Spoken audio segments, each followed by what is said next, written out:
Sister praise sister. Praise the lord brother. Sister మీరు ఎక్కడి నుంచి వచ్చారు? మీ పేరేం పేరు? మేము సికింద్రాబాద్ నుంచి వచ్చాం బ్రదర్. మీ పేరేం పేరు? వరలక్ష్మి. ఈ యొక్క స్థలానికి మీకు ఎలా వచ్చారు? మీరు ఈ స్థలానికి, ఈ యొక్క యెహోవా మందిరానికి మీరు ఎలా వచ్చారు ఇక్కడికి? నేను యూట్యూబ్ ఛానల్ ద్వారా చూసి వచ్చాను. యాక్చువల్ గా నేను ఒక దర్శనం చూశాను అనమాట. నాకు దేవుడులోకి రావడానికి ముందు, రక్షణలోకి రావడానికి నాకు ఒక దర్శనం చూపించాడు. అది పరలోకము అవును కాదు అన్నది నేను భ్రమలో ఉన్నా అనమాట. అంటే క్యాజువల్ గా నేను వీడియోస్ చూడడం వల్ల అట్లా వచ్చిందేమో అని చెప్పేసి నేను భ్రమలో ఉన్నా. అట్లా వస్తుందా అన్న డౌట్స్ ఉండే అనమాట నాకు. అలాంటి టైంలో దేవుడు ఒక వీడియో చూస్తున్నప్పుడు, ఫోన్లో దేవుడి వాక్యం వింటున్నప్పుడు అమ్మగారివి పరలోకం చూసిన వీడియోస్ కనిపించాయి. అప్పుడు నాకు అర్థమైంది ఏంటంటే దేవుడు నిజంగానే ఒక పరలోకం అనేది ఉందని. అందులో వీడియో అమ్మ చూసి రావడం అంటే ఇలా నాకే కాదు చాలా మందికి ఇలా దేవుడు చూపిస్తున్నాడు అని చెప్పేసి నాకు అర్థమైంది అనమాట. అర్థమైనప్పటి నుంచి నేను అమ్మ వీడియోస్ ని ఫాలో అవుతున్నాను. అమ్మ పరలోకం వెళ్ళిన వీడియోస్ అన్ని నేను చూసాను అనమాట. అవి చూస్తున్నప్పుడు నాకు కూడా దేవుడు దర్శనాలు చూపించడం స్టార్ట్ చేశాడు. అందులో ఇంకొకటి ఏంటంటే, అమ్మ ఒకరోజు అడిగాను అమ్మని కూడా నేను, అమ్మ మీలాగా దర్శనాలు చూడాలంటే జూమ్ లో కనెక్ట్ అవుతూ ఉండేదాన్ని నేను. మీలాగా దర్శనాలు చూడాలి అని అంటే నేను కూడా 18 hours ప్రేయర్ చేయాలా అనేసి అడిగాను అనమాట. అప్పుడు అమ్మ చెప్పింది, అలా ఏం లేదమ్మా, దేవుడు అందరికీ చూపిస్తాడు ఖచ్చితంగా అని చెప్పింది. అని చెప్పిన తర్వాత కూడా దేవుడు నాకు పరలోకం దూతలతో తీసుకెళ్లి ఒక ప్లాంట్ కి వాటర్, మీ ప్లాంట్ ఇది, నేను వాటర్ పోస్తున్నా అన్నట్టుగా దేవుడు దర్శనం చూపించాడు. అప్పుడు అర్థమైంది అమ్మకి చూపించేవి పరలోకము మాకు కూడా చూపిస్తాడు దేవుడు. ఇది నిజము, అమ్మ పరలోకం చూసి రావడం కూడా నిజము. ఇవి నిజంగా కల్పితమైన వీడియోస్ కాదు, ఇది నిజంగా పరలోకం అనేది ఉంది. దేవుడు కన్ఫర్మ్ గా అంటే అందరికి చూపిస్తున్నాడు కాబట్టి ఇది అమ్మ కూడా చూసొచ్చి నిజంగానే చెబుతుంది, తను కల్పితంలా ఏమి చెప్పట్లేదు అనేది ఒక క్లారిటీ వచ్చింది అనమాట. అప్పటి నుంచి అమ్మ వీడియోస్ చూడడము, టైం ఉన్నప్పుడు జూమ్ మీటింగ్స్ లో పాల్గొనడము నేను స్టార్ట్ చేశాను అనమాట. అయితే ఒక రోజు నాకు సైడ్ కి పెయిన్ వస్తుంది బాగా, బ్యాక్ పెయిన్ వస్తున్నప్పుడు నేను ఎర్లీ మార్నింగ్ అప్పుడు 3 o'clock ప్రేయర్స్ అవుతున్నాయి. అప్పుడు జూమ్ మీటింగ్స్ లో నేను పార్టిసిపేట్ చేశాను. జూమ్ మీటింగ్ లో పార్టిసిపేట్ చేసినప్పుడు ఒక 1 hour ఉన్నాను. తర్వాత పడుకున్నాను. నేను మళ్ళీ పడుకుంటే దేవుడు, అమ్మగారి రూపంలో దేవుడు వచ్చి తన చేతితో నన్ను ఇలా అన్నాడు అనమాట. పడుకున్న దాన్ని ఇలా అన్నాడు. అన్న వెంటనే ఆ బ్యాక్ పెయిన్ అనేది నాకు పోయింది మిరాక్యులస్ గా. అప్పుడు పోయిన తర్వాత నుంచి ఇంకా నాకు అమ్మ మీద ఇంకా ఫెయిత్ బాగా పెరిగిన తర్వాత అమ్మ అప్పుడప్పుడు వాక్యాలు వినడం, ఆత్మానుసారమైన దర్శనాలు చూడడం. ఆ దర్శనాలు చూస్తున్నప్పుడు మనం చేసే పొరపాట్లు ఏంటి, ఏది మనల్ని నరకానికి తీసుకెళ్తుంది, ఎలా ఉండాలి, ఆత్మీయంగా ఉండాలి అని అంటే వాటికి నాకు అర్థం అవడం స్టార్ట్ అయింది. కొన్ని దర్శనాలు నాకు వచ్చినప్పుడు అర్థం అవ్వకపోయేది అనమాట. అవి అమ్మవి చూస్తున్నప్పుడు నాకు వాటి మీనింగ్స్ కూడా అర్థం అవుతున్నాయి, నాకు అర్థం అవ్వడం స్టార్ట్ అయ్యింది. అలా నేను అమ్మని ఫాలో అవ్వడం స్టార్ట్ చేశాను. అయితే మా కుటుంబం అంతా కూడా ఒక చిన్న ప్రాబ్లంలో ఉంది. దానికోసం మళ్ళీ అమ్మ దగ్గరకు వచ్చాము మేము. అమ్మ మాకు ఎంతో ఆత్మీయంగా మాట్లాడింది. ఇక్కడ ఆరాధన కానీ, మేము ఖమ్మం మందిరము ఫస్ట్ టైం విజిట్ చేసినప్పుడు మేము చాలా అసలు ఎంతో హ్యాపీగా ఫీల్ అయ్యాము. ఇక్కడ జరుగుతున్న ఆరాధన కానీ, అన్య భాషల ఆరాధన కానీ, అన్య భాషలను ట్రాన్స్లేట్ చేసి చెప్పడం కానీ, ఇది ఎంతో మమ్మల్ని ఆకర్షించింది. అండ్ స్పిరిచువల్ గా మేము ఎదగడానికి చాలా ఉపయోగపడుతుంది. ఎందుకంటే ఇలాంటి వాతావరణం అనేది చాలా అరుదు. ఇలా ఆరాధనలో ఇంత స్పిరిచువాలిటీ అనేది తక్కువ ఉంటది కొన్ని ప్లేస్లలో. అలాంటిది ఇక్కడ అయితే దేవుడి ఆత్మ బలంగా కుమ్మరించబడుతుంది, అది మేము అనుభవిస్తున్నాము. ఇక్కడికి వచ్చినప్పుడల్లా మేము ఏదో ఒక రకమైన స్పిరిచువల్ గా హ్యాపీగానే వెళ్తున్నాము. ఇది మేము రావడం సెకండ్ టైం. దేవుడు మమ్మల్ని అన్ని సమస్యల నుంచి విడిపిస్తాడని మేము నమ్ముతున్నాము. అమ్మ కూడా ఎంతో ఆప్యాయంగా మాట్లాడుతుంది, మాతో మాట్లాడడం కానీ, చెప్పడం, పలకరించడం కానీ, ప్రతి ఒక్కరి సమస్యని ఓపికగా విని వారి సమస్యను తెలుసుకొని అమ్మ పరిష్కరించడానికి చాలా ఇంట్రెస్ట్ చూపిస్తున్నారు. మీరు ఈ యొక్క స్థలానికి మొట్టమొదటిసారిగా ఇది రెండోసారి రావటం, మీరు ఇది సెకండ్ టైం. మొట్టమొదటిసారిగా వచ్చారు కదమ్మా, ఫస్ట్ టైం వచ్చారు కదా. ఫస్ట్ టైం అమ్మగారు నేను చూసిన పరలోకం నరకం వీడియోస్ చూసి అమ్మగారిని ఒకసారి చూడాలని వచ్చారు మీరు. ఇప్పుడు మీరు ఆ పరలోకం మరియు నరకం చూసిన వీడియోస్ చూడడం కలే మీరు అప్పుడే రక్షణలోకి వస్తున్నప్పుడు మీకు ఆ పరలోకం అనేది నరకం అనేది నిజంగా ఉంది, అసలు నిజంగా అమ్మగారు చూశారని మీరు నమ్మారా? నమ్మలేదు. అంటే నాకు ఒక దర్శనం వచ్చింది, ఆ దర్శనమే నాకు వచ్చిందనే నేను డౌట్ పడుతున్నా. ఇంకా అలాంటిది ఇంకొకరు చూసి వచ్చామని అంటే నమ్మడం కుదరదు కదా.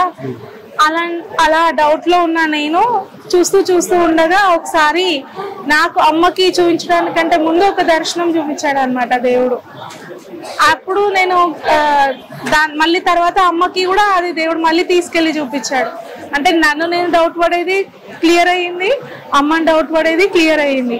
అది కల్పితం కాదు, ఇవంతా నిజము, దేవుడే నిజంగా తీసుకెళ్లి చూపిస్తున్నాడు అమ్మను అని అన్నది నాకు క్లారిటీ ఇచ్చాడు దేవుడు. ఆ పరలోకం మరియు నరకం చూసిన తర్వాత మీకేమనిపించింది అసలు? అంటే ఎలాంటి ఫీలింగ్ అనిపించింది? నేను ఎక్కువ పరలోకం వీడియోస్ చూస్తా. నరకం అంటే అవి చూస్తుంటేనే నాకు భయం వేస్తుంది. ఊహలో కూడా నేను అలాంటి ప్లేస్ కి వెళ్ళొద్దు, నేను ఆత్మీయంగా ఉండాలి, దేవుడు చెప్పే మాట విని దేవుడు ఆజ్ఞలను పాటిస్తూ దేవుళ్ళలో ఎదగాలి, స్పిరిచువల్ గా ఇంకా ఎదగాలని నాకు అమ్మ మాటల ద్వారా ఆత్మానుసారమైన దర్శనాల ద్వారా నేను ఎంతో తెలుసుకుంటున్నా. అలా ఉండడానికి ఇష్టపడుతున్నా. మీరు పరలోకం చూసినప్పుడు మీరు పరలోకం వెళ్ళాలి అని అనుకున్నారు, పరలోకం ఉంటే ఇలా ఉంటది, ఇలా నేను స్పిరిచువల్ గా ఉండాలి, వెళ్ళాలి అని చెప్పేసి అని మీకు ఒక ఆలోచన వచ్చింది. అదే నరకం కూడా చూసారా మీరు? నరకం చాలా తక్కువ, 1-2 వీడియోస్ చూసాను. నాకు భయం వేస్తుంది చూడడానికి, ఎక్కువ చూడను ఆ వీడియోస్ ని. అది ఊహలో కూడా నేను వెళ్ళకూడదు అని అనుకుంటున్నాను అక్కడికి. చూడడానికి అంత భయం వేస్తుందంటే ఒకసారి ఊహించుకోవాలి మనం అలాంటి ప్లేస్ కి వెళ్తే ఎంత భయంకరంగా ఉంటుంది అనేది. అందుకనే నేను దేవుళ్ళో ఉండడానికి ఇష్టాన్ని పెంచుకుంటుంటా. ఈ యొక్క స్థలానికి మీరు వచ్చిన తర్వాత ఆరాధనలో పాల్గొన్నప్పుడు మీకు ఒక తెలియని ఒక ఆత్మీయ అనుబంధం ఏర్పడిందని అన్నారు. ఇక్కడ జరిగేటువంటి ఆరాధన గాని, ఇక్కడ చెప్పేటువంటి వాక్యం గాని అవి విన్నప్పుడు మీకు ఏమనిపిస్తుంది? అసలు ఈ ఆరాధనలో పాల్గొన్నప్పుడు మీకు అసలు ఏమనిపిస్తుంది? దేవుడు శక్తి ఇక్కడ బలంగా ఉంది, దేవుడు బలమైన కార్యాలు ఇక్కడ జరుగుతున్నాయి అని నేను నమ్ముతున్నానండి. కంప్లీట్ గా బిలీవ్ చేస్తున్నాను. ఇక్కడ ప్రతి ఒక్కరికి వచ్చిన వాళ్ళకి సమస్య నుండి కంపల్సరీ వాళ్ళు విడుదల పొందుకుంటారు అనేది నేను బిలీవ్ చేస్తున్నాను. ఈ యొక్క స్థలానికి అమ్మగారిని చూడటానికి మీరు వచ్చారు. అమ్మగారిని చూసినప్పుడు మొట్టమొదటిసారి మీరు చూసినప్పుడు అమ్మగారిని చూసినప్పుడు మీకు ఏమనిపించింది? ఆ రోజు అమ్మ ఫస్ట్ టైం వచ్చినప్పుడు మేము అమ్మ మమ్మల్ని ముట్టుకోకూడదు అనేసి ఉందన్నమాట. అసలు యాక్చువల్ గా అయితే అమ్మ చేతులు పట్టుకోవాలి, అసలు దేవుడు ఆమె చేతులు పట్టుకొని నడిపించాడు కదా, ఆమె చేతులు పట్టుకోవాలన్న ఆశ ఉండే నాకు. కానీ ఆ రోజు అమ్మ అట్లా ఉండడంతో ఆమెని అమ్మ మమ్మల్ని ముట్టుకోలేదు, మేము అమ్మని ముట్టుకోలేదు. ప్రేయర్ లో ఉన్నారు కాబట్టి అప్పుడు అమ్మ ఏమి ప్రేయర్ కి న్యాయం చేయలేదు, అంటే ఇట్లా నార్మల్ గా ఇట్లా చేశారనమాట. నేను అసలు ఆ చేతులు పట్టుకొని దేవుడు తీసుకెళ్ళారు కాబట్టి ఆ చేతులు ఒకసారి తీసుకొని చూడాలన్న ఆశ కూడా ఉండే నాకు. అమ్మగారు చూసినప్పుడు మీకు అంటే ఎలాంటి ఫీలింగ్ కలిగింది? అంటే మీరు అమ్మగారిని చూడాలని వచ్చారు కదా. తను ఒక మంచి, యాక్చువల్ గా నేను మా పేరెంట్స్ తో చాలా ఇష్యూస్ తో ఉన్నాను అనమాట. నాకు అమ్మ వాళ్ళు ఇప్పుడు మాట్లాడట్లేదు. సో అమ్మని చూసినప్పుడు నాకు మళ్ళీ ఒక అమ్మని దేవుడు నాకు ఇచ్చిండు అన్న ఫీలింగ్ వచ్చింది నాకు. అమ్మగారితో ఇక్కడికి ఈ స్థలానికి వచ్చిన తర్వాత అమ్మగారి చేత ఇది రెండోసారి వచ్చారు కదా మీరు. వచ్చిన తర్వాత ప్రేయర్ చేయించుకున్నారా మీరు? ఇప్పుడు చేయించుకున్నానండి. చేయించుకున్నప్పుడు అమ్మగారిని చూసినప్పుడు ఫస్ట్ నుంచి కలవాలని మీకు ఆశ ఉంది, అమ్మగారు చేయి పట్టుకున్నా చాలు అనే ఆశతో మీరు ఉన్నారు. ఇప్పుడు అమ్మగారు మీతో ఏ విధంగా మాట్లాడారు? యాక్చువల్గా ఇప్పుడు ప్రేయర్ చేయించుకున్నాను నేను అమ్మతోటి. చేయించుకున్నప్పుడు నాకు అమ్మని టచ్ చేసినప్పుడు చాలా హ్యాపీగా ఫీల్ అయ్యాను నేను. నాకు ఏదైతే నేను మా మమ్మీ వాళ్ళని మిస్ అవుతున్నానో నాకు ఆ ఫీలింగ్, అమ్మ ఫస్ట్ టైం ముట్టుకున్నప్పుడు తను మాట్లాడిన విధానాన్ని బట్టి దేవుడు నాకు అమ్మని ఇచ్చేసిండనే నేను నమ్మినాను. అంటే ఇంకా ఇప్పుడు అమ్మ ఉన్నా, అమ్మ పట్టుకున్నా, ఏదైనా ఇంకా నాకు అమ్మ వచ్చేసింది అన్న ఫీలింగ్ లో ఉన్నాను నేను. అమ్మ కూడా అలానే చెప్పింది మాకు.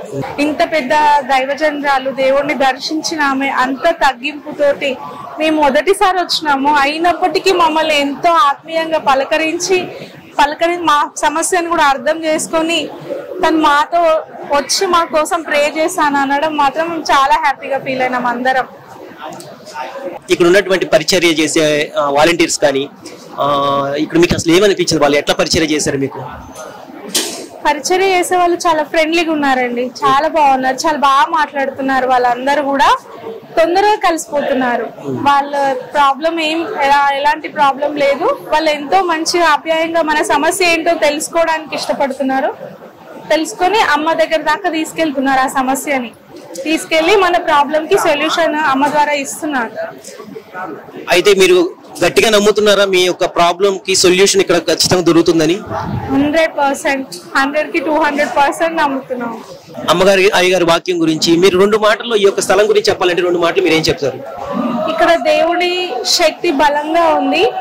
ఇక్కడ ఉన్న వారితో మాట్లాడుతున్నది అక్కడ ఉన్న వ్యక్తులు కాదు, వాళ్ళ లోపల దేవుడే ఉండి వాళ్ళ నోటిని బూరగా వాడుకొని దేవుడు మాట్లాడుతున్నాడు ప్రతి ఒక్కరితో. ఇక్కడ ఉన్న మాట్లాడుతున్న వ్యక్తులు వాళ్ళు కాదు కాబట్టి ఇక్కడ వాళ్ళు మాట్లాడే ప్రతి మాట ప్రతి ఒక్కరి హృదయాన్ని తాకుతుంది.